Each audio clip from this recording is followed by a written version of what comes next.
మహబూబ్నగర్ జిల్లాలో ప్రకృతి వైజ్ఞానిక యాత్ర నిన్న రావడం జరిగింది. ఇక్కడికి వచ్చిన తర్వాత మహబూబ్నగర్ జిల్లా ఎట్లయితే వెనుకబడ్డదో ఈ వెనుకబడ్డ జీవుల ప్రజల వాళ్ళకి ప్రకృతికి అట్లాగే సోమశిల లేకపోతే కృష్ణ ఈ వాతావరణం నల్లమల్ల అడవులు ఇవన్నిటినీ కాపాడుకోవాలని చెప్పేసి ఈ ప్రకృతి వైజ్ఞానిక యాత్ర ఒక సుదీర్ఘమైన మొదలుపెట్టింది. అట్లాగే ఈ జిల్లాలోనే కాదు మొత్తం తెలంగాణ వ్యాప్తంగా ఇట్లాంటివన్నీ కొనసాగించాలని చెప్పేసి ఈ యాత్ర సాగుతుంది. ముఖ్యంగా జయరాజ్ అన్న, రమేష్ అన్న దీనికి నాయకత్వంలో ఈ యాత్ర కొనసాగుతుంది.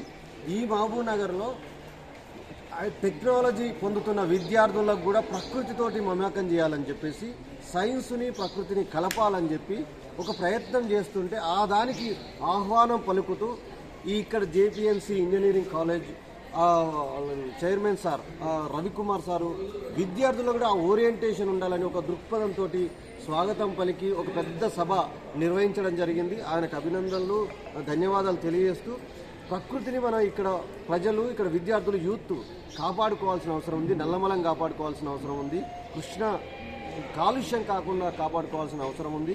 అడవులను అక్కడ ఉన్న మైనింగ్ కాకుండా ఇది ఉంటేనే కొండలు గుట్టలు ఇవన్నీ ఉంటే ఈ ప్రకృతి రక్షించబడుతుంది. ఈ మహబూబ్ నగర్ పాలమూరు చల్లగా ఉంటుంది. ఆ చల్లగా ఉండాలని చెప్పేసి అందరూ కోరుతూ ఆహ్వానం పలికిరు. చాలా బాగా జరిగింది.